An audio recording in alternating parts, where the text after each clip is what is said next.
Hello, people welcome to Mr. Who Reviews. And today I'm doing the season finale of Doctor Who Season 8, Dark Water, and Death in Heaven.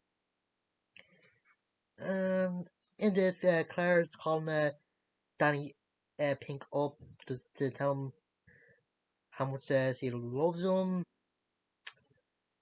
and then he gets run over by a car. And she's not really taking the that well. It just seems like she hadn't cried or just not grieving properly. And even says to her, I think grandmother, that the death wasn't tragic, it was boring. And she thinks she's owed something, so she calls the doctor and says wants to go into inside a volcano. And for some reason, he has all the sleep passages from the gridlock in TARDIS. And Clara puts one on Doctor and says he found the seven hidden TARDIS keys they has lying around TARDIS, and it turns out the only thing that could destroy TARDIS key is, or one of the things, is that lava. So, mm. And just try to convince the Doctor or threaten him to save Danny's life, or to make sure he'll never get to the TARDIS again. Yeah, he doesn't know he could open the TARDIS doors like flicking his fingers, right? Because in the day the doctor says he closed by doing that. Don't know. I don't really like the cartoony plop sound that makes when the car closes, throws some of them in the lava or the magma. And then Doctor Rossi reveals that the car didn't put the sleep pads on him. He actually put a dream patch on her to see how far to go. And Clara's is shocked at what she's done and thinking the doctor is done with her, but turns out he wants to help and bring time back any way he can. So they just use the circuits in the TARDIS to find the place where Danny is, or said the point in Danny's timeline that connects to Clara's. And they turn up in this mausoleum or something that that's actually a company called the 3W. Missy's there and she acts like a welcome android, and yeah, I would say now Michelle Gomez and Missy is just like great. She seems like she's having a lot more fun with it than John Sims ever did. And it's not too goofy. She was called Dr. Chang. Yeah, the stuff that he explains is why the episode is kind of controversial, since he explains that when people die, they're partly alive and they're screaming, "Don't burn me." Apparently, 3W stands for why. Turns out that Danny's in the Never Spear, or as also called the Promised Land. And that meets the kid that they killed during his time in the army, or they accidentally killed. And yeah, the guy that's talking to him said the kid wanted to see him, but he doesn't talk that much, and yes, he run away from Danny when he tries to grab the kid's hand. So, I don't know.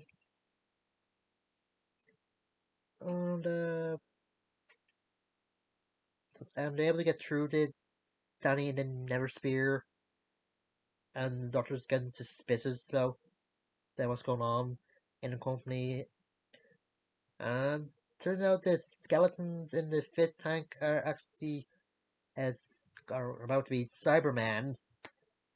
Yeah, it is like the third version of Starman in the Doctor Who universe versus the more Dacid Starman and the Cybersmen from a Pizza World allowed this cyberspace Starman, or should I say cyberspace man or whatever. Hmm. And eventually, Doctor figures out that Missy is the master, and yeah, I think this is a good reveal for the master. I think it's a bit better than the reveal in No Time to, I don't know, in a Skyfall, I don't know, a Timefall or whatever, the season 12 opener, but not as good as the real in Utopia, but whatever. Anyway, when the Doctor's dealing with the Master, Claire is just trying to figure out if the person talked to her is Danny, and she just says, asking questions that only Danny would know, but turns out I can't remember the name of the restaurants went to in their first date.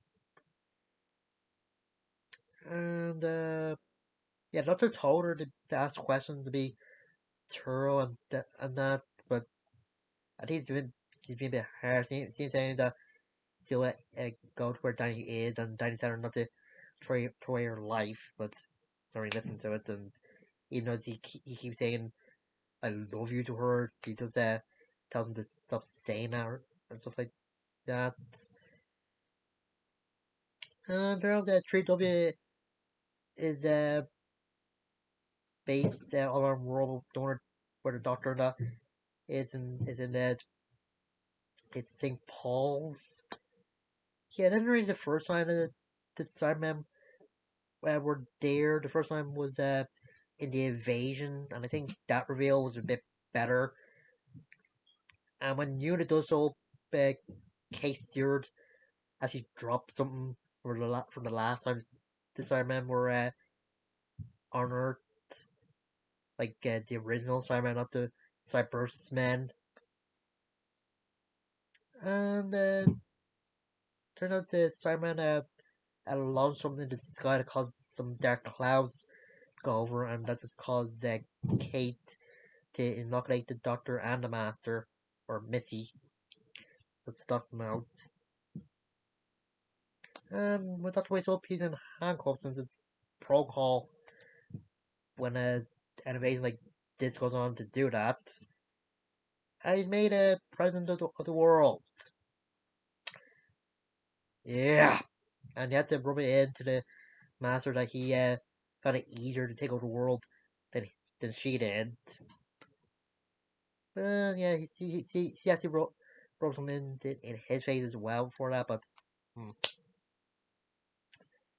And you can like the scene with the Doctor and Osgood that talking and the Doctor recommend put traveling in time and space on our bucket list. Yeah, it's about the missing killer. Yeah, I think the scene is good, especially when it turned out Osgood had Missy's handcuffs in her pocket. Mm. And yeah, with Clarence, he's trying to buy time to stay alive by saying that sees the Doctor to some Starmen have surrounded. Yeah, they didn't believe it, and I don't blame her either. Mm. And they do try to convince you that Clara is Doctor with the open having her name first, rather than Rick Polly's and so her name or her face in the title sequence. Mm. They do make a reference to Captain Scarlet in Infinite Doctor on the plane, and also instead is more like that the Valiant's more like the thing from Thunderbirds. Yeah, I don't know why they didn't make a reference to Captain Scarlet when the Valiant first showed up in the sound of drums. I can't see them want want to do the reference for some reason, but I wouldn't have had him destroyed in at its own Earth. Don't know why they don't mention it. Maybe they fix it up, but don't know. Anyway, after Missy's broke out, that Star Master showed up on the wing of the plane. Much creepier than say like Gremlin there, I think. But Doctor just goes down to check if Missy has escaped. And yes, he did. And Jesse reveals that she's the one that gave Clara Doctor's phone number back in Bell St. John, and she's the one who's trying to keep Doctor and Clara together in deep breath. And again, some reason the TARDIS phone from the doors is ringing. I probably said this before, but back in the Empty Child, the Doctor says that the phone isn't supposed to work, isn't connected to anything. Ugh. And doesn't he still have like a mobile phone, or at least some sort of communication device on the TARDIS? I don't know. I mean, one column was Clara since as Cybermancy brought Clara to his graveyard and turns Danny, and he wants Clara to activate the emotional inhibitor since you don't feel pain anymore, and then Clara hurt him. Yeah, I don't know if she hurt him when they were talking before, or when she said that the Doctor is a person or the man she trusts the most and the man that's never lied to. But anyway, the plane explodes and Doctor actually falls out, and Missy and the guy in charge of the Netosphere is watching. Yeah, when I first saw it, I thought it was Mark Gabe telling somebody else. I think it's probably the hair or the way he talks, but I think he's more annoying in this than in Dark Water. That's when he does the swinging thing. Anyway, Doctor does that land and materialize in the TARDIS. And yeah, when he sees Danny, he feels guilty, and he does try to tell Danny that he should keep his emotions. When Danny says he needs to activate the inhibitor in order to find out what uh, the Cybermen are up to, yeah, that's when he just points out that the Doctor is an officer. You keep calling him Sir all through this episode, or just the Dead in Heaven part. See, they interact in. Yeah, first he said that the Doctor needs blood on his hands, or is type person that has blood on his hands, but when Kara offers to do it, he calls Doctor the typical officer and has to keep his hands clean. What is it? I was just wondering, what is it? Anyway, there's another good scene when Missy has to teleporting down by holding an umbrella of just flying on like a demented dead Ray Poppins. She just tells Doctor her plan was to make an army order to give to the Doctor, since he wants them to see that they're both the same and wants her best friend back. Yeah, I think there's less crazy ways to do that, but yeah, I think this part takes inspiration from the Killing Joke a little bit. When she gets her demonstration, Doctor doesn't notice that Danny is the only one that isn't moving. Yeah, Power of Love saves the day with the Cyberman, or just to find off the Cyberman like in closing time. Yeah, I say the line when the Doctor said that love isn't an emotion, it's a promise. I think it's I think it's both, but Anyway, Doctor just gives Danny the bracelet that controls the Starman. He actually orders the Iron Starman to go up the sky and burn the cloud away since that'll stop the whole thing. Anyway, when everything's over, Missy gives Doctor the coordinates to Gallifrey. Claire is about to kill Missy with her disintegrator device, but the Doctor offers to do it. And when he does do it, yeah, you can tell that's a teleportation energy, not disintegration. So, yeah, Doctor says that the Missy does win, but no, say he doesn't. And there's one Starman left and points to get Kate on the ground. And yeah, it turns out it's the Brigadier. And that'll leave me thinking that all the Doctor's Earth-based companions were turned into Cybermen. So I'm thinking Sarah Jane, Vicky, Ben, Polly, Victoria. Oh, not Victoria. Maybe it's Victoria. I don't know. Dodo. They're all turned into Cybermen. I'm missing to say there's kids named Cybermen. Wouldn't they be smaller though? Yeah. Anyway, Doctor actually salutes the Brigadier, which was foreshadowed since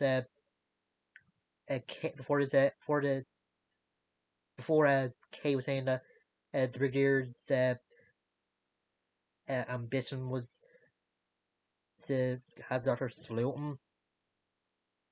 Mm. Anyway, then a 2 week later, time skip with Danny actually calling Clara and telling her that the nursery is breaking down and the bracelet can bring somebody back, but has energy for one. Why? They never really said, like, they said the bracelet's able to, or showed the bracelet's able to control Starman and probably teleport, but why don't have uh, energy for a one-way trip for one person? The energy must be shown as well or something, maybe? I don't know. Anyway, as the kid go through, they killed.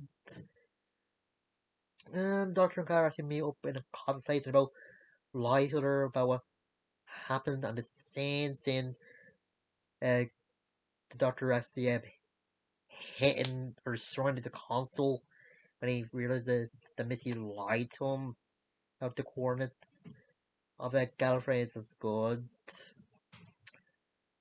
Yeah. Um, the Doctor and Clara say goodbye for the first time, but they say goodbye about a few times after this, since Jenna Coleman kept considering and reconsidering whether to go back or not to the show. But yeah, it ends with Santa Claus showing up in the Doctor's TARDIS. Yeah, I think this is a good season finale, but not the best. I think Death in Heaven is a bit better than Dark Water or the Dark Waters. Like always, music's good, and just the chemistry between Capaldi and Missy's actor was very good. Oh, Michelle Gomez, that's the name. I couldn't remember for a minute there. I think Jenna Coleman was okay in the 2 episodes, but I think I've seen her acting a bit better in previous ones. But I think it ended. You get to see a bit of a softer side to the 12th Doctor, like when he's saying he's gonna help Clara, even though she betrayed him, and when he's trying to get through to Missy, or well, somebody for Missy, but Mm. And stuff with Danny was kind of good. The actor did sell his muscle part very well. Yeah, the controversial stuff was, yeah, I can see why it's controversial. I can see why parents would probably give out when their kids see something like this. But mm. And again, thinking that some of the doctors were big companions and turned to Cybermen. Yeah, I don't want to think that. But yeah, interesting. Me too. See you guys later.